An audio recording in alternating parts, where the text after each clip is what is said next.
Oke, selanjutnya kita akan membahas tentang histogram dan poligon. Apakah sudah siap? Kemarin kita sudah mempelajari tentang penyajian data dalam bentuk tabel distribusi frekuensi. Tabel ini bisa berupa data tunggal dan data berkelompok. Data berkelompok seperti yang ada di atas itu ya. Ada misalnya dari sekian sampai sekian. Nah, saya ingatkan kembali yang itu.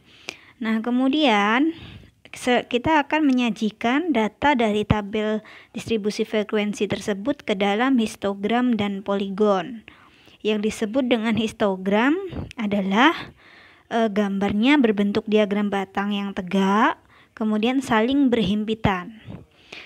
Di dalam histogram ada sumbu X dan sumbu Y, di mana sumbu X itu menyatakan XI atau nilai tengah dari data, dan sumbu Y menyatakan FI atau frekuensi data. Seperti tampilan ini ya. Jadi di sini ada sumbu X-nya itu 57667584, itu adalah titik tengah. Kemudian FI itu adalah frekuensi ke I-nya. Jadi yang 57 itu ada 3. Jadi kita dapatkan itu dari tabel distribusi frekuensi data berkelompoknya. Kemudian yang 66 ternyata ada 2. Yang 75 ada 3, yang 84 ada 2, seperti itu. Ini namanya adalah histogram. Kemudian kalau kita buat poligonnya, sebenarnya tinggal menambahkan line saja atau garis di tengah-tengah batang pada histogram tadi. Jadi kayak gini nih. Misalnya tadi sudah ada histogramnya, kita tinggal tambahkan ini garis yang berwarna merah ini ya.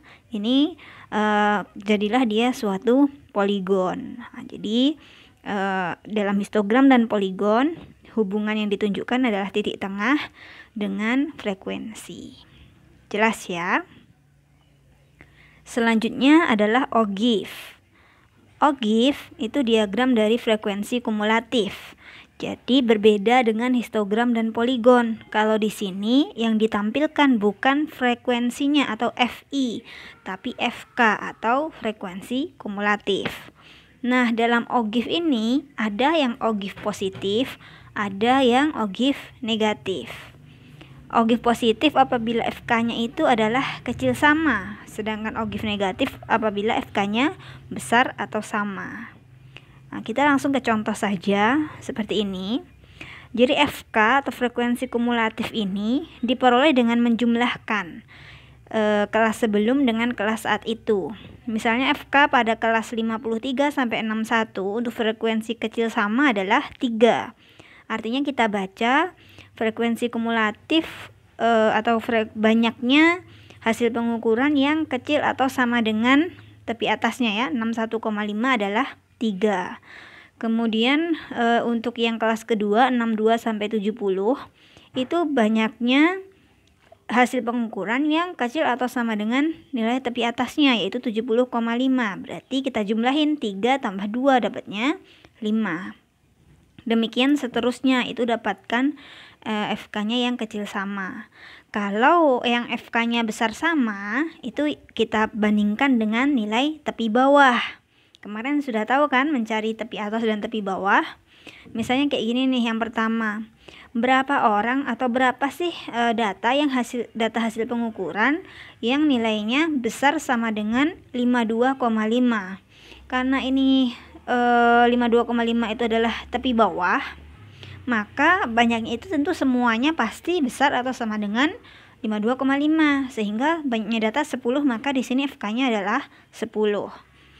Kemudian kelas kedua 62 sampai 70. Berapa sih banyaknya data hasil pengukuran yang besar atau sama dengan 61,5? Tentu yang 3 di atas tadi, yang ada F di 3 ini tidak ikut, maka 10 kita kurangi 3, dapatnya 7. Nah, seperti itu seterusnya. Pahami dulu ya.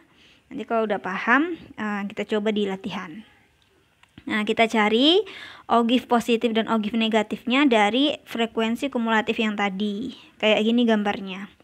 Jadi sumbu X itu menunjukkan nilai tepi bawah. Nah, tepi bawah sekali lagi ya, bukan titik tengah, tapi tepi bawah. Kemudian yang sumbu Y-nya itu menunjukkan FK atau frekuensi kumulatif. Nah, kalau yang OGIF positif dia akan naik nih. Karena dari 3, 5, 8, 10 tadi. Tapi kalau OGIF negatif dia akan turun. Seperti ini. Kira-kira bisa ya? Nah, sekarang kalian coba membuat OGIF dari data nilai Rafor yang sudah kalian buat tabel distribusi frekuensinya kemarin. Oke, silahkan dicoba dulu. Saya beri waktu sekitar 1 jam ya.